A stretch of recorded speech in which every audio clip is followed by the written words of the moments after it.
have not heard anywhere the two statements address us on policy. Where is our policy on waste management and disposal? The dumping site, the people have chased us, including where we bury people. So if Kampala, that is an attraction of an international level, what will happen to us? Mbarara, Rira, Nakasongora, that is yearning to have a city. So I think every coin must be accounted for. For me, I have no kind words for KCCA. We need to see you act. The people have died. We need, Right Honorable, to come here with an action plan. If we can have Kira Motors in this country produce a bus, why can't we manage our waste? Because unfortunately, we are no longer going to be killed by natural disasters. No, we are now going to be killed by man-made degrading of our motherland. When Mother Earth cries, it's unstoppable. So I would like to implore you, Right Honorable. Mr. Speaker, first I sympathize with the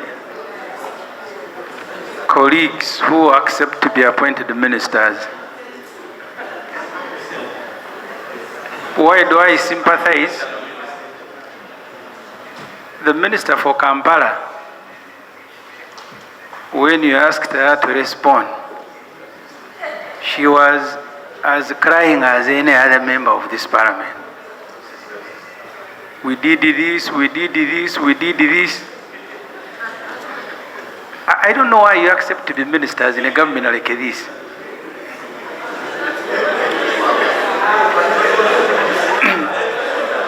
And I am saying this deliberately, Mr. Speaker,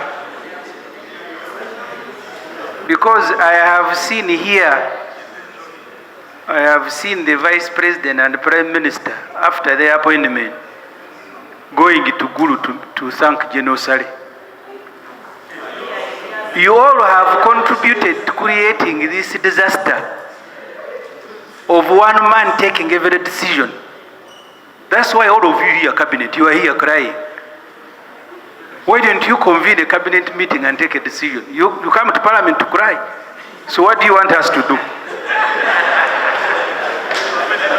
Mr. Speaker, Kiteezi was one of the villages I represented in the 9th Parliament. The solution cannot be transferring that particular problem to Mukono, as my colleague, the Honorable Abdullah Chiwanuka, has said. People who live in Kiteezi, even before the death,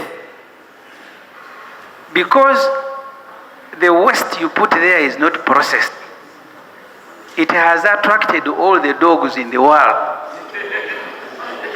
all the flies. The trucks that carry garbage from Kampala maybe are supposed to be carrying firewood. They go dropping garbage from every point. The Honorable Chiwanuka Abdallah says he doesn't want garbage to be taken, but they will be passing through my constituency. We will also stop you because we don't want to be turned into another site. Because by the time these trucks reach Kiteezi, they have dropped 10% of the garbage along the way. That's why that whole area smells. And the road from Gayaza goes through my constituency to Mukono North. Please find another way. Maybe you can ask the president to offer his job, because we will not allow you to use our villages on your way to Mukono. Mr. Speaker, I have visited National Water. They process and actually turn the fish into fertilizer. I have visited 2 of their sites. What stops you from acquiring equipment to process this garbage that you go and post there? Because that's all that you are doing. And Mr. Speaker, finally, this disaster, the Honorable Mwada has reported here, even when I was the MP for the whole area before it was subdivided, I came here and cried. The World Bank has early. Yeah, for us, we can only cry, we are not in the government. I am only surprised that even government people cry. It's understandable. The only Mwada can cry. But when the Minister of Kampala joining him in crying, then you wonder who is in charge. So the World Bank that sponsored that dump site recommended in a report written more than 5 years ago, please decommission. The minister says, we have also been saying the same thing. I don't know where we should go. So the point I am making, finally, Mr. Speaker, first, I don't think it makes sense to transport garbage from Chengera, from Entebbe, from everywhere, and move in one direction. We need to start, because we don't have a landfill, my proposal would be to spread them, to decentralize this service, such that people on Masaka Road can find a place there. People on Mitiana Road can find space there. But otherwise, this disaster has killed people. But you don't know how many people are now diseased as a result of dropping garbage almost at every point from Kampala to Kiteezi. We may not have done a research. Maybe that needs to be done also. Because I should have appealed to government to do something. But I don't know who I should ask there, because they are also crying. Maybe, Mr. Speaker, you will be the one to go to speak to the one person who runs this country on our behalf. Because you see, the moment it's not only garbage, everything, once it comes to the time of decommissioning and you don't decommission, it's a problem. Even the NRM itself, I think the time to decommission it came long ago. These problems that we are seeing now as a result of not decommissioning NRM at the right time. So we are now paying the price. This is just one illustration, Mr. Speaker. I want to thank you very much. Thank you. Now, Speaker, we are offering sorry for what happened in Kiteezi. But the problem is on waste segregation. As my colleagues have been saying, we need to segregate waste. But even if we do that without following the right procedures, I don't think anything is going to be done right. In hospitals, we have medical wastes, but we have incinerators where wastes are burnt and they phase up.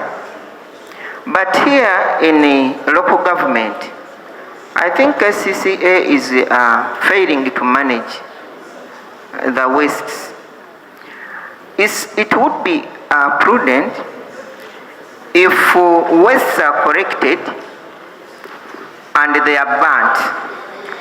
Or maybe if we can get bigger incinerators where wastes can be collected and burnt, instead of just collecting them and leaving them to make bigger heaps.